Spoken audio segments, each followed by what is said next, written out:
Okay, it looks like we are live. Yep, we are live on YouTube. I wish you could go live on Facebook. It looks like we are live. Oh.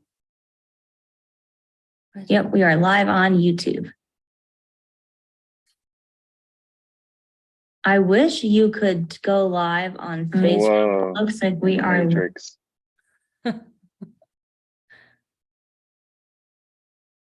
Okay. Yeah, Andy's having difficulties with her mic. It looks warm where Jim is at, man. Yeah, looks nice. Jim's just soaking in the sun. Oh, you're muted, Jim.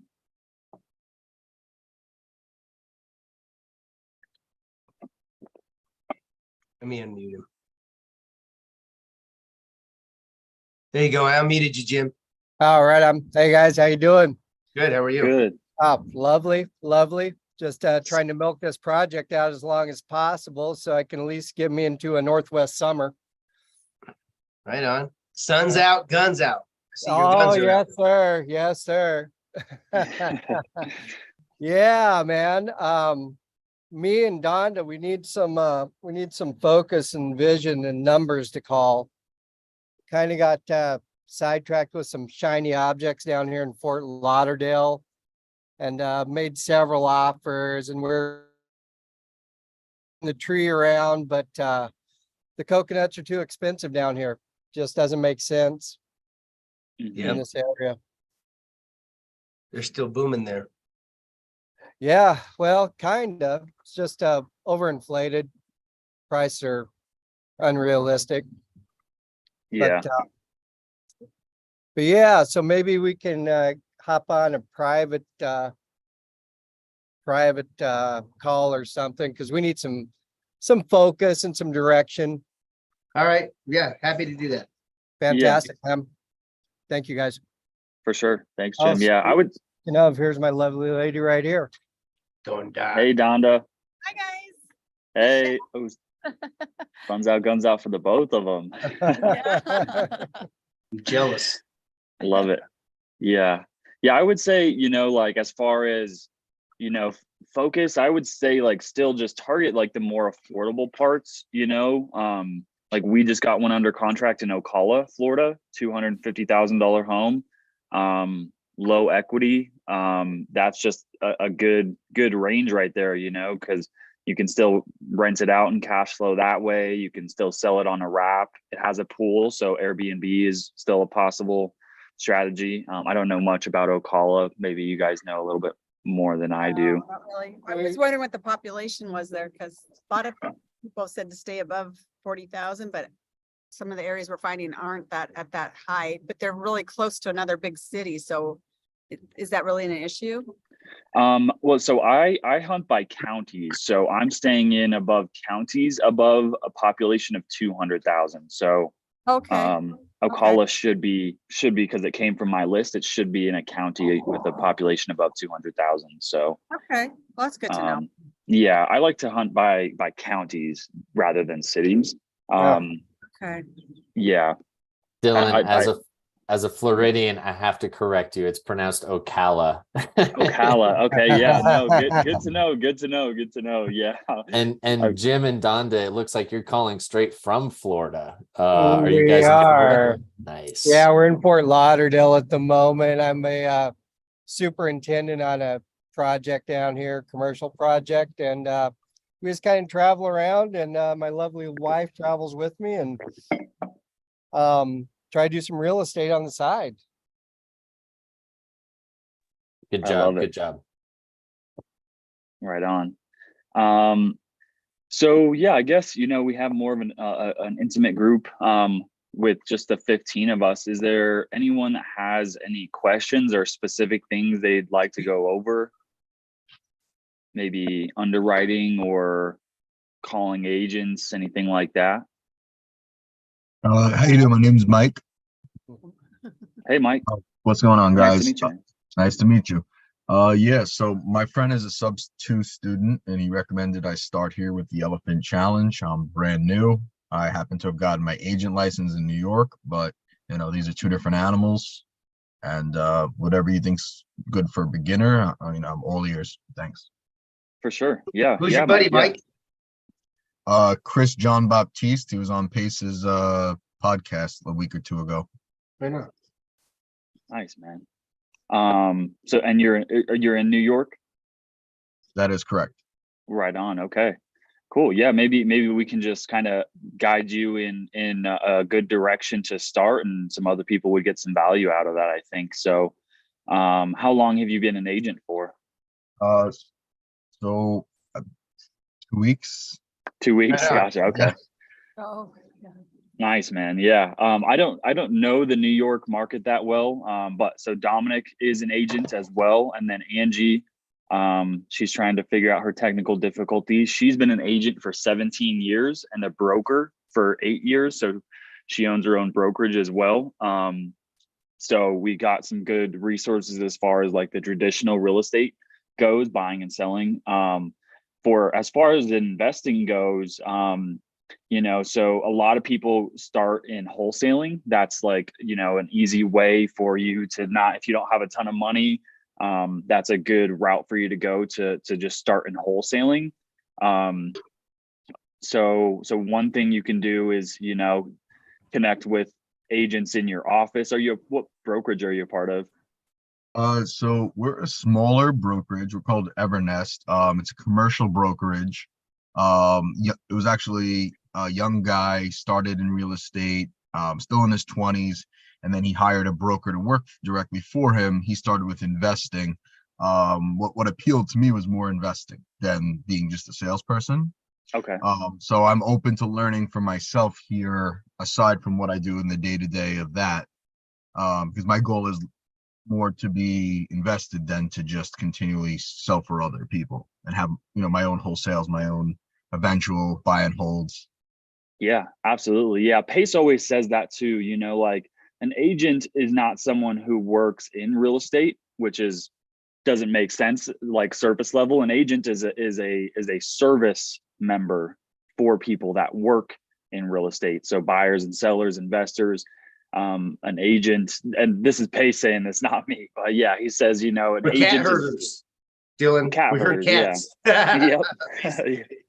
Yeah. And Dom can tell you too firsthand, like being an agent for 8 years now, he'd like to be, more active in the investing side of our company than the traditional side, because there's just higher level conversations. You're not dealing with as many, like traditional buy and sell clients that don't know much about real estate, except for maybe they bought 1 or 2 homes before.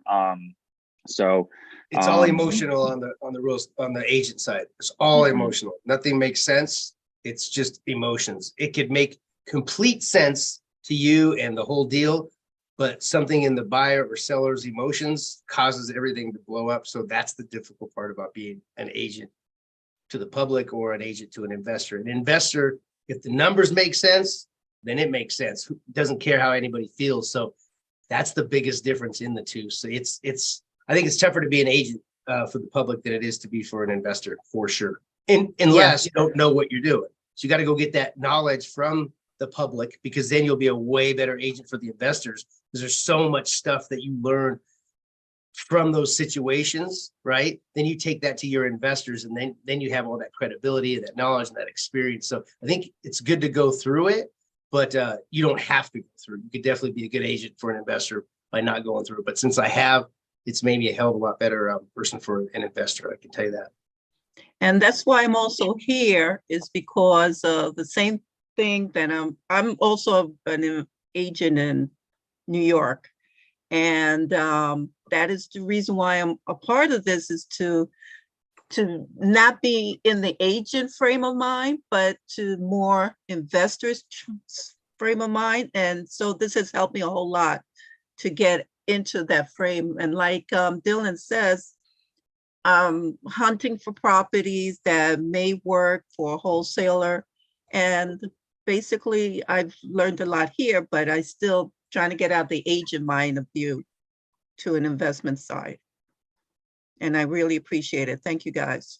I love it. Yeah, right on. And yes, Setsing's been with us for a while as well too. So yeah, hopefully this can both, help you, Michael, and Sessing too. So, so you're a commercial agent, Michael. Is that more just land or general? Or So for us, in New York, the big thing that they've said is Thank like you. Dom, can you mute Jim? Oh, is like sorry, it's like warehouses, shopping centers. When they do buy out of New York, they buy large multifamily units. Mm. But in New York, it's more office use, daycare centers, like things like that. Okay. So, with the wholesaling, I don't expect to come across as much commercial, but I'm saying, hey, if I can make X amount JVing in a wholesale and learn the ropes, just because, even the guy I'm working for, he started with homes, he didn't start commercial. So I'm looking to start my journey today.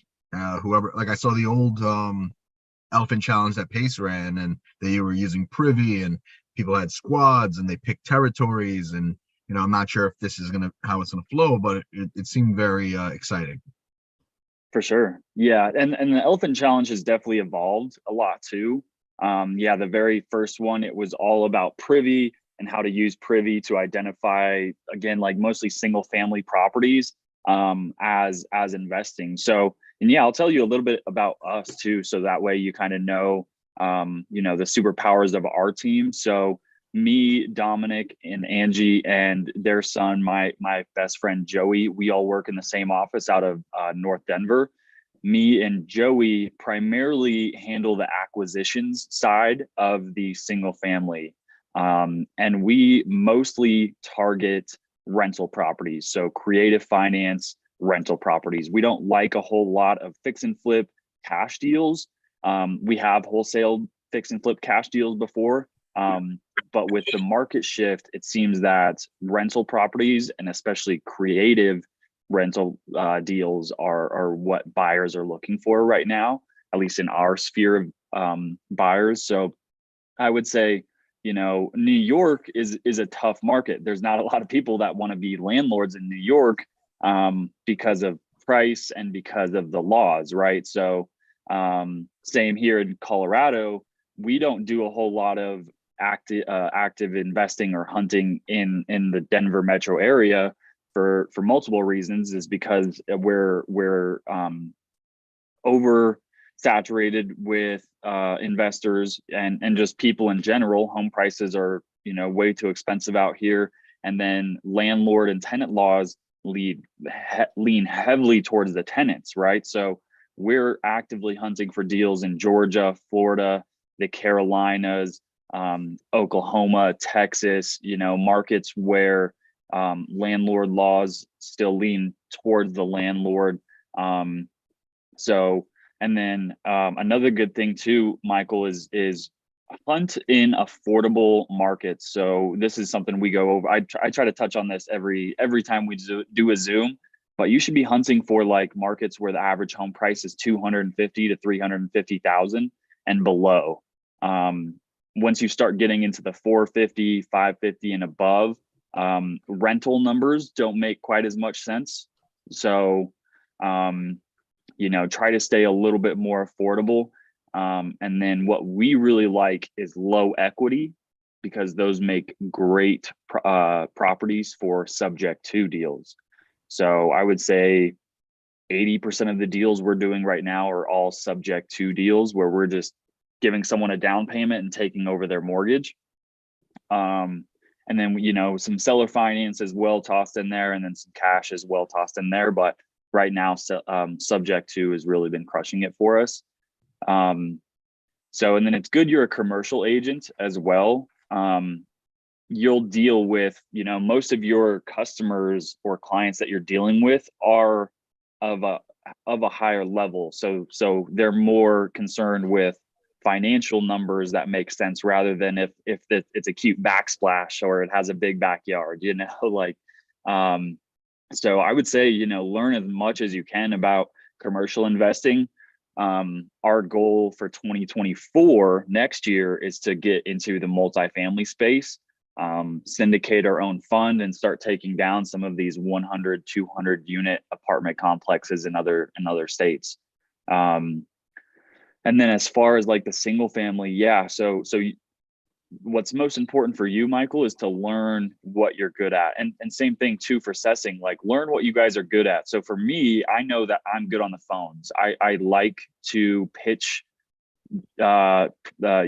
subject to or seller finance. That's where my strong suit is.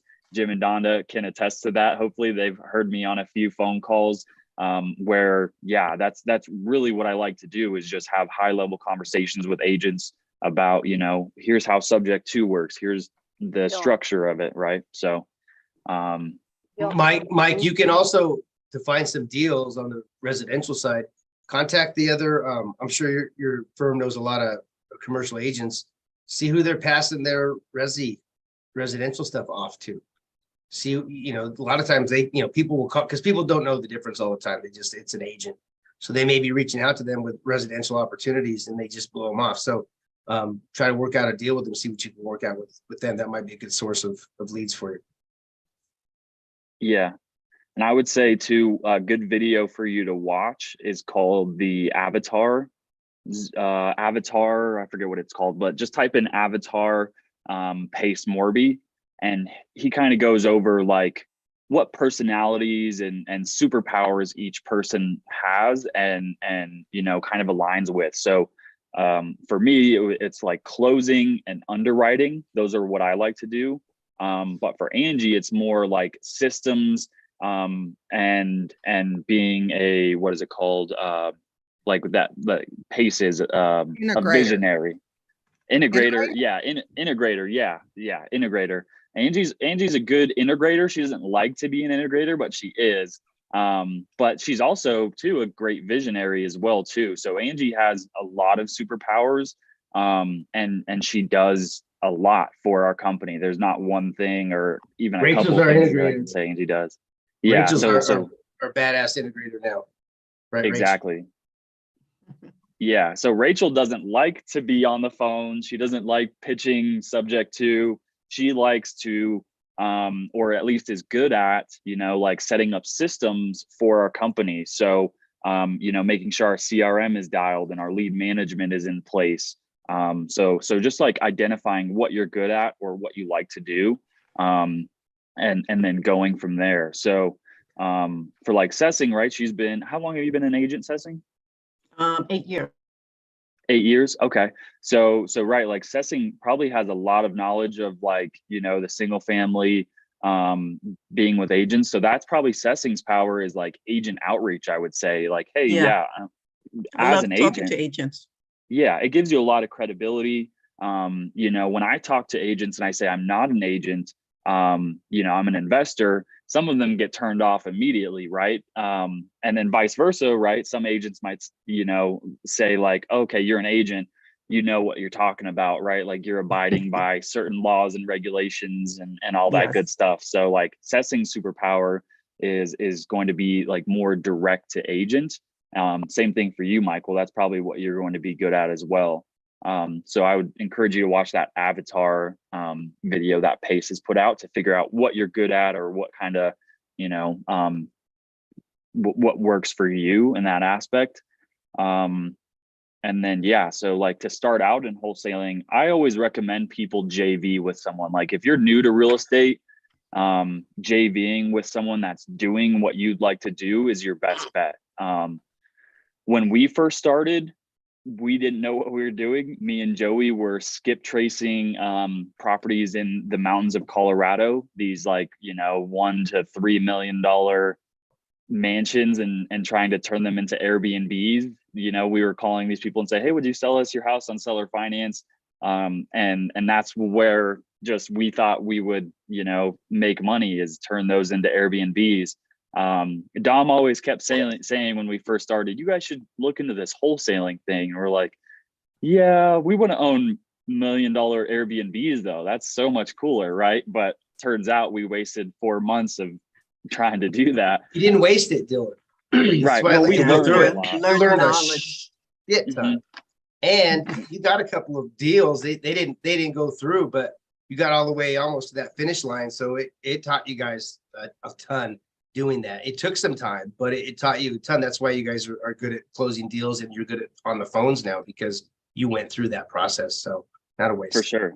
Yeah. Yeah. I wouldn't change anything. I would say though, you know, if someone came along and said, hey, make some phone calls for me. Like here, I'll get like if a sub-2 student that I knew was closing deals said, hey, here's a list, call these people and just try to get, you know, a warm lead for me to close it. And I'll teach you, like I'll hold your hand from steps A to Z how to close a deal. Don't care what you get paid. Like you know, especially in the beginning, you should be of the mindset where you almost want to work for free. Like that's how I joined Angie and Dominic. I just told them like, let me come work for you guys for free.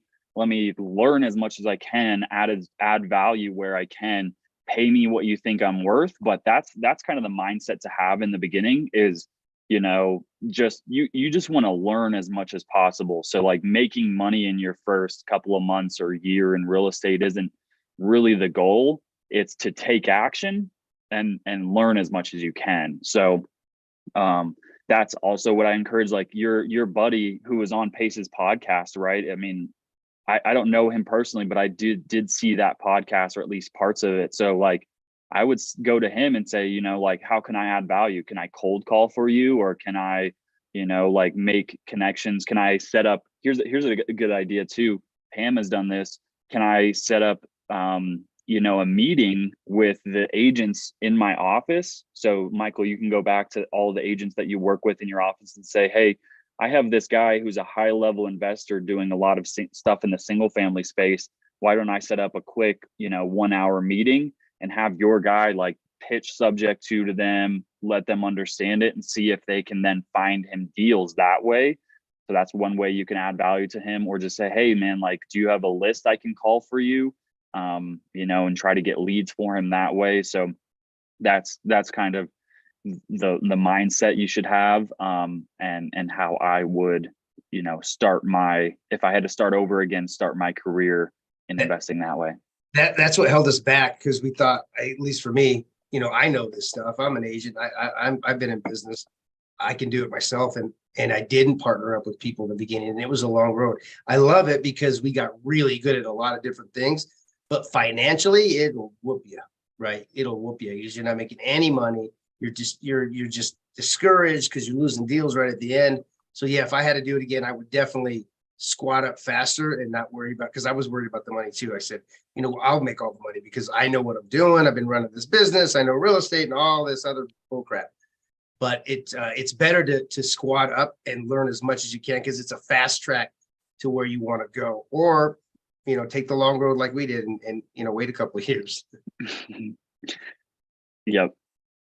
Robin, I saw that, but it's okay to wait. Some people get it right off the bat and, oh, look what I found. I found this shiny gold nugget right off the bat. Some people don't, but I think going through the shit, the suck, the crap makes you that much better. So when you do explode and when you do start to get this rhythm, man, everything starts to click because you have all that back end story, that back end knowledge that you've been building up over time.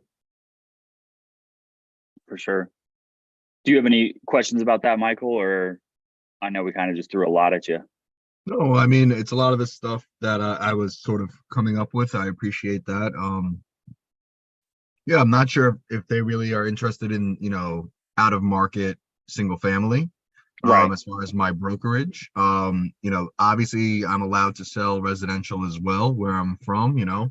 Like if a friend or family needs help and it's an opportunity to help them or make business, something that I'm not gonna decline, you know, the opportunity.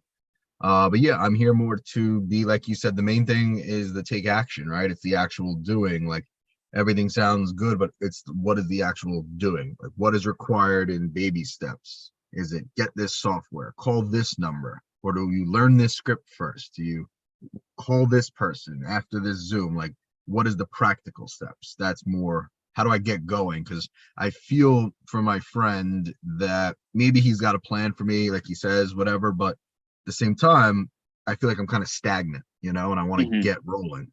So if I can start working on things, and who knows, maybe I'll come across a deal with someone else, but the more I know, the more value I add to him as well. For sure. For What, sure. Mike, what type of agent are you? Are you like a tenant rep on the commercial side? Do you? So we are going to be doing a bunch of different things. We do acquisitions. We have a few different one main investor, and then my broker has a few others. We also do leasing for tenants. Tenant rep. Yeah, that's basically about it. We're gonna acquire, they're gonna repair certain things and then put tenants in usually, and maybe they'll sell it down the line, but it's more they play the rental game, and we're gonna be doing tenants, and I can do residential as well. So how is your time going to be broken up? I know like I don't do tenant rep because I do crazy doing that. It's just too much. I can't do all that. How are you going to break up your time between what your obligations are? This is where I'd start with the firm that you're with and the rules and duties to this side of your business. So that's something that I'm definitely looking for someone to Right. help guide me a bit, to be honest. No, I'm saying as far as like, what do they require from you? Because I know they run them pretty ragged here in Colorado. The commercial agents that are tenant reps and such, they run pretty ragged. So I don't know, how they have that. So they didn't go too specific as far as, the amount of hours, the work ethic. The one thing he said is like, hey, put 6 hours in the office, come up with a few questions every week, as a new agent, they said, look, write down your top 100 potential people to speak to, catch up, have coffee, break bread, whatever, say what you've been up to, join a networking group, the basic stuff we always hear. And the other thing is if a different agent from a different brokerage brought on a property to the investor, I could still be the guy to fill that tenant hole. So even though it wasn't me that acquired the original property, and then it's just managing time, obviously 1099 employee, so I can make my own hours. So I do know you need to put in time into any endeavor to get good at it. Are they giving you ups? Are they giving you like people that are ready-made tenants that are coming in? Or do you have to go find these tenants? So more we'll have to find, but they might give some general leads in that regard. Gotcha. So I'm just trying to see how you would break up your time as, trying to find those. Is there a salary involved here or are you 1099 100%? 1099, 100%. Correct. Okay. So okay. I was working a 9 to 5 that really just, it was dead end and it was tying up all my time. So now the flexibility could be a blessing and it could also be a curse if not dedicated and allocated properly. But yeah, as I said before, my goal is to be a real estate investor, not just a service person. I just saw that as an opportunity. I also do some personal training on the side, like just hustle right now. But they're all sales, so it all takes time to establish and gotta get the next deal. Right. You're just going to be fishing in two different ponds for, retail tenant type stuff to, residential investing. They're just two different pools. So when you're trying to find those clients for the retail, it's going to be different. So you're going to have to find a way when you're looking for those clients and when you're looking for your investment side clients. Yeah, right now I'm definitely more interested in finding the deal. I know with the subs 2 students, we could definitely help find end game buyers. I could probably network a little more and find residential investors in New York that would buy out of market territory as well. I have someone in mind, actually. I got to get to know him a little better. But yeah, right now I'm not in the place to start buying up property. So No, but that's the way to go. Find your buyers first. If you could get buyers first, that's the name of the game. Because then then your underwriting is easy. You talk to the buyer. What do you want, buyer? I need this, this, this, and this. They'll tell you what they need. Okay, so now you know their box. Now you know how to underwrite. You know what a good deal looks like. If you don't have that buyer, when you're underwriting, you have to have experience to know what that good deal looks like and hope that you can sell it off. So working backwards is better than getting the deal first. noted. Good to know. Yeah.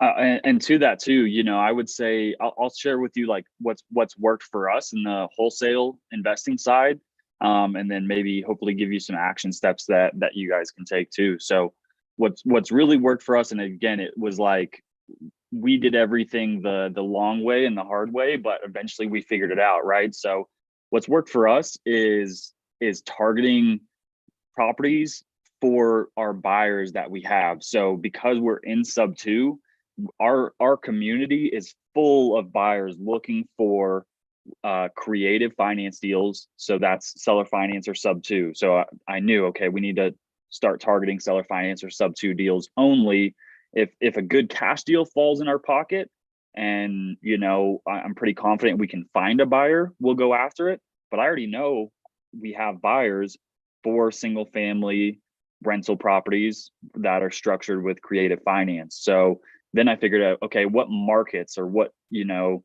numbers are these people wanting in? And to me, it's like a lot of these people want homes in that $200,000 to $350,000 range.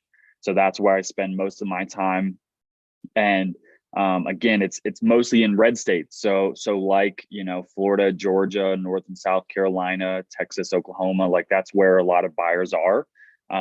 Arizona too. There's just a ton of sub 2 students buying in Arizona. And then I learned, okay, what are the different exit strategies? So obviously one is just turning the property into a long-term rental. And then you obviously have Airbnb, traveling nurse rentals, right? So like those are your different exit strategies. Knowing that ahead of time really helps. And then we also have learned wraparound mortgages, which is the next level of thing. Wraparounds are hard to explain, but you know, wraparound mortgages are another exit strategy that we know our buyers are looking for. So once we know we have buyers, here's exactly what they're looking for, now we can go out and market in those areas. So what I do is I use PropStream, which is a program that costs maybe $150 a month or so, give or take. So it is a more expensive program, but it's an amazing one. And then what we do is we filter for either tired landlords, because tired landlords make great candidates for seller finance, or we filter for low equity sellers. So people that are on market, and maybe they just bought their home in 2020, 21 or 22. And now they're having a hard time selling because the market started to go backwards. So they have little to no equity, but they might have a 2 or 3 or a 4% interest loan. So they make great candidates for subject to. So we specifically target for those two types of sellers, tired landlords and low equity on market deals. I call the agents, and it sounds like, Michael, like you're in that sales world. You have, you know, like the general knowledge already. So I will call agents all day long and say, you know, hey, we're interested in buying this property, but I want to do it this way, where I just give your seller a down payment and I take over the payments on their loan. And then what we do is I try to get out anywhere from 5 to 10 offers a day to these agents. So I'm sending basically not offers, but what's called a letter of intent or an LOI. So I send them letters of intent, and then follow up with those leads. And then some of them sign the letter of intent. They're ready to go under contract. We get them under contract and we wholesale them. Or they don't want anything to do with us, and then we take them out of the CRM. So that's kind of like some action steps you can take as far as getting started, is identifying buyers, whether they're in your state of New York, because there's people buying in New York, or, you know, like target a few specific areas. So, you know, Florida, Georgia, and the North and South Carolina are probably the hottest markets in the country right now, but they're very saturated. People know that. So there's a ton of people hunting for deals. So like Oklahoma and Texas are also great markets. So like take a couple of markets, and then target those types of deals. That's, again, we target tired landlords and low equity sellers. So that could be what works for you. So that's kind of some action steps you could take there. I don't know if I'm forgetting anything, but does that kind of help a little bit more as to what to look for and some action steps to take? Yeah, I got it. Just a couple to touch clarity wise. Yeah. So the first thing would be you would need to get PropStream, sign up monthly. Then how does PropStream, how do you know what is something that's terrible, you shouldn't even waste time calling versus how to call? And then what do you say when you, like, I'm not afraid to pick up the phone and speak by any means. Mhm. I have that personality, Yep. but I don't have experience in dealing with this. So therefore, are there scripts? Is there role play? Is there someone that I could link up with, do a private Zoom with someone, or someone that I can screen share? I don't know if you can screen share PropStream or whatever, but like show, oh, I'm looking at this. Can you explain what this means, what that means? Like, is there a team accountability I can get that's to like to guide me through each of these little steps? Absolutely, man. Yeah, I mean, 100%. So, and that's really the goal of the Elephant Challenge, is for you to find that team. So that is something that we do as well. And then I'm sure it's something that, you know, there's other leaders in there that do that as well too. So 100%. I would say, like, for your first couple of weeks, like, really watch as many Pace Morby YouTube videos as you can. Everybody is so afraid to get into the analysis paralysis mode, right? Where you're just watching YouTube videos and you're not taking action, right? So obviously nobody wants to be stuck in that mode forever, but that is a good, you know, you have to get into the analysis paralysis mode first before you take action, right? So you have to understand how to subject to work, right? Like how, like, you know, watch some PropStream tutorials first. Like, these are all things you just have to go through before you really start getting into it. So PropStream is, you know, I wouldn't say you absolutely need PropStream. That is by far the number one application I use probably on a day-to-day basis is PropStream. There are some more affordable ones out there. So Privy is a good one, not as in-depth as PropStream. You can't pull lists. You can't really filter for lists that well. But it's like $50 a month, I think. So a little bit more Mike, affordable. Can I interrupt real fast, Dylan? Yeah, It please. sounds like you want to know everything. You're kind of like me. You want to know everything before you do it. But what I found is once you get the gist, or you're doing it at the same time, like going into the vault, going into all the Zooms, going into all of the online stuff that you can do through Pace. Once you do all that, then you just got to go create chaos and start doing things. Otherwise, you'll never learn. You just got to kind of go, just do it, man. And I used to have a coach who played sports, right? Coach, you know, I try to be too smart, figuring stuff out. He'd say, dummy up and just do it. Just dummy up. Don't try to learn everything. Don't try to make sense of everything, because you'll stay there forever trying to make sense and you'll miss the deals. Just look for the deals. Try to find out what a deal looks like. And then the rest of the stuff you'll learn through doing the deals and partnering up with people. But don't be too smart, man. It's the kiss of death. I've tried it. You want to know everything and break it all down, and you want to be prepared for them because you want to be a good person and you want to be a good salesman. You want to be a good connector, but just create that chaos and havoc and have the gist of it and learn how to find a deal and connect with people. Sounds good. Appreciate that. Yeah. I love that. That's like the other part of the analysis paralysis, right? Like, you can only learn so much, but eventually you do have to start going out and making calls and making mistakes and have agents hang up on you and cuss you out. Like, it will all happen, you know? Munif hung up on a fake caller, Dylan. Remember that? Yep. It's funny as hell. It's a short that Pace has. Yeah. He's kind of one of the more popular members in Sub 2. He does a lot of deals in Texas and Arizona. And his introductory into Sub 2, he was on one of the daily dials that they do, and they were doing some role playing, and it wasn't even a real call. It was a role play, and someone asked him a question that he didn't know the answer to. He got so nervous that he left the Zoom. He hung up on him.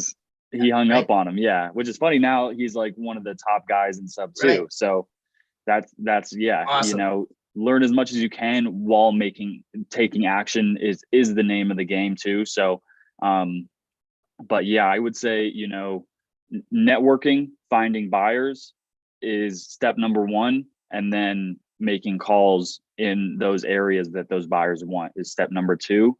And you'll learn exponentially versus like just watching YouTube videos and all that stuff. So being involved, Michael, is just what you need to be. As many people as you can talk to, as many Zooms as you can get on, as many phone calls you can make, as many mistakes as you can make. That's what you want to do. That's the key. Yep. And it's the same thing too. Everyone else talks about it's real estate as along with all the other entrepreneurial endeavors you can do. It's not a get rich quick. You're going to have to grind for a couple of years before you really got a grasp on everything. And then you can start to put systems in place, delegate tasks, and really start to grow a business. So that's where we're in now is really putting systems in place and delegating stuff. So we finally reached that point. But yeah, the first couple of years, it was just making a lot of mistakes, losing deals at the last minute, and scraping by really. So You're going to be rich on paper a whole bunch of times, man. You're going to have deals that are like, I shot the bull in the ass, man. I did it. I got this. And then it's going to drop. It's going to fall. I mean, that's just how it is. You're going to celebrate a lot before you get one. And we've done that a lot. We've had some major, huge deals, and they, it's just real estate. They fall through. So you got to be willing to go through the shit to get to the sunshine. So this Elephant Challenge, the Zooms are once every Friday, weekly? yeah, so we actually have 2 Zooms every week. We do one on Tuesdays at 4 p.m. Mountain Time. That's 6 p.m. your time. And that is more of like just a general Q&A. So we'll just answer questions, go over someone's deal. And then these Friday Zooms at 10 a.m., that's noon your time, is more of, we usually have something more planned out. So we'll specifically go over, identifying deals or underwriting or calling agents. We'll just focus on one topic typically. There's been a lot of changes with the Elephant Challenge. It sounds like they're going to switch it up again into what's called the AI Challenge. So just keep an eye out for that. But yeah, I would say, always network, always be in that creative Facebook group. That's another big tip are you a part of that creative Facebook page with Pace Morby? Yes, I'm part of the Facebook group. That's where I saw the reminder for this, because I had been watching the YouTube ones first. Oh, nice. Yeah. So I would say like, spend some time, spend a decent amount of time on Facebook too. Like that's another thing is like, there's so much business to be had in that Facebook group. Like you'll constantly see people, hey, I'm looking for money, or hey, I'm looking for a deal here, or hey, I have a deal, I don't know how to get it to the finish line. Like those are all deals where you can insert yourself in. One thing Pace talks about too is what's called gator wrestling. So there's a lot of people that are, I don't know if you've heard of gator lending so far.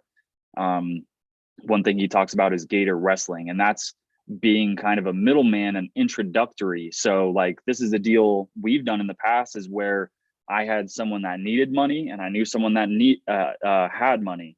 So I connected those two people and I made a fee in the middle there, right? So like there's so many ways to make money in real estate, so many different niches. Like you could do, apartment complexes, single family, mobile homes. So I wouldn't say like try to learn it all. I would focus on one thing while you're spending, time in that Facebook group. Looking for deals that way is another good way too. So kind of throw a lot of stuff at you, but yeah, Dom. Be careful in the creative finance though. It's not sub 2. Not everybody's sub 2. So not that they're bad, they're not vetted like the sub 2. So you can ask more questions and maybe ask people in the sub 2, do you know this person, before you just go off with somebody in the creative and you're not quite sure who they are. They may be the best person in the world. We just don't know that. So it's always better to just talk to your fellow sub 2 students and see if they've done some business with them and see how they feel. So you two are both sub 2 students? Yeah, and mastermind. Gotcha. And what I was wondering was, like when I'm on the Creative Finance Facebook page, I see deals, all different things like you mentioned, but a lot of the numbers don't make sense to me yet, so how do I learn what does this mean? What does that mean? To understand. Going through those videos and just being on things like this, because we'll break down deals on these calls, on these Zooms a lot. Yeah, and in my opinion, a lot of people lock up deals way too high. So a lot of them aren't going to make sense. You're probably reading going, that doesn't make sense. Those numbers don't work. A lot of people will buy the deal. So they'll call somebody up. Somebody's warmed them up to sub 2 or whatever. They kind of get a feel for what the other person's giving.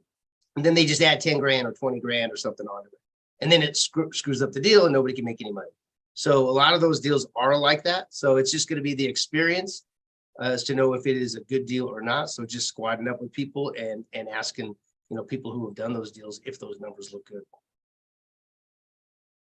Yeah, and we've done a lot of Zooms on underwriting. That's one thing that I felt like there wasn't a ton of videos you can watch or learn about underwriting, like the numbers part of it, like what a good deal actually looks like. So we've done quite a few Zooms on how to underwrite a deal with actual math behind it looks like. And I think too, we haven't done one in a while. So probably next Friday, we will do another underwriting Zoom. We did a lot of them because there's just not that much out there for people to learn. So people are still so interested on how to underwrite a deal. So we're going to do that again next Friday. If you want to show up to that one, Michael. So that's also another big key of it is like, it's so hard to find a deal and identify a deal when you don't know how to quite do the math behind that. So that's also huge, especially in the commercial space too. Like, what can really set you aside from your other commercial agents is underwriting. Like if you can learn underwriting, you will set yourself apart from so many commercial agents, because a lot of commercial agents understand real estate investing from a high level, but they may not know how to break them numbers down and see, like how this could be a good fit for someone. Because once you know, like, oh, here's your cash on cash, or here's your cap rate, then you can, and like, here's how much you can save on depreciating an asset. Then you can then go and find those buyers that are looking for those certain returns. So yeah, we'll do another Zoom next Friday on underwriting specifically. I think that would just help everyone out too. We've done quite a bit, but we'll do it again. And then we have a lot of, so that's maybe where I would start, Michael, is like, like start trying to find some underwriting Zooms that Pace has done. And then also live seller calls.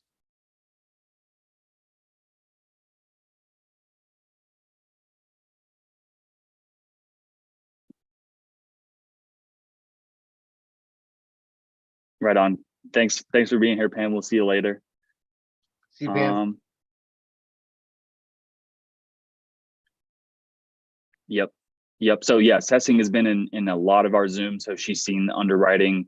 But it's always good just to see it again and know how the numbers work and how to break them down too. So, but yeah, thanks for being here though, Michael. We definitely hope to see you some more.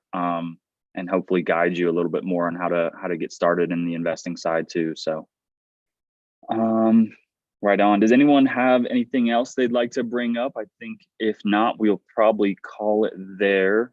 And then, yeah, I will just promote next Tuesday. We're going to just do a general Q&A. So bring your questions. And then Friday, we will do an in-depth Zoom on underwriting. So hopefully you guys can all make it out there. Hopefully we can start getting our normal audience back as well. So, Dylan, can I ask a quick question? I'd seen a couple of constructions that's under the 300,000 mark. Is it good to go with new constructions or stay away from them as far as creative is concerned? Yeah, good question. I would say generally stay away from new construction. Those builders, it's kind of like a fix and flipper, right? So I always tell people, stay away from looking at a fix and flip as an investment when someone has already done the fix and flip, right? Like that person is an investor looking to sell to a homestead traditional buyer. Same Okay. thing with developers. Yeah, Dom?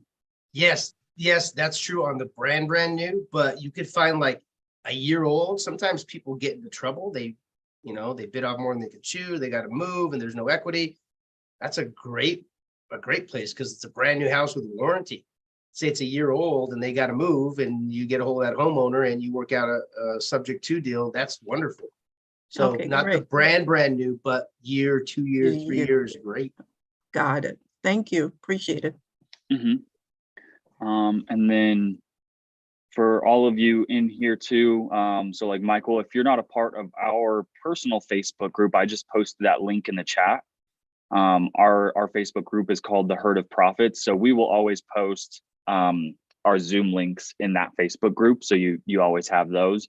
And then, yeah, that's also a great place. It's a little bit more tight knit. We only have a few hundred people in there. So, usually your questions will get answered in there versus if you post in the creative Facebook group where there's 80,000 people, you might get lost in the algorithm, So if you have a deal or a question, feel free to post on that Facebook group. And then another link for you guys to have. And if you've been in these Zooms, we have definitely promoted this link quite a bit, but if you're kind of newer, we'll share this link with you. So we have a hot lead form. So if you have a deal that you think is a potential lead to either wholesale or do whatever with, here's another link I just posted. That's our Z forms, that's Zoho forms, that's our hot deal link. So if you have a property, you're not quite sure what the next step is, maybe you need help underwriting it, finding a buyer, getting it under contract, submit it through that form, and we will give you a call and help you figure out what that next step is or how to take that next step down. So yeah, we have a lot of good resources for you guys. Also, our phone numbers are attached to our usernames too. So if you want to save our phone numbers as well, that's also good. Feel free to shoot us a text if you have any questions throughout the week when we're not on the Zooms. And yeah, I think that's really all I have for you guys. So hopefully you guys have a good weekend. I encourage you guys to make some calls, cause some havoc, try to identify some good deals, and squad up and get some help on those and get them to the closing table. So again, keep an eye out for our Facebook group. We'll post our Tuesday Zoom, and next Friday again, I'm just promoting, we're going to do underwriting on that Zoom. So make sure you guys are here to see how the numbers work on these types of deals. And I think that's all I have. Rachel, do you have anything? No, I think you said everything that I was going to say. So good job. Okay, right on. All right, right on. Thank you guys for being here. We will see you next week. Have a good weekend. Good luck. And yeah, peace. See you guys.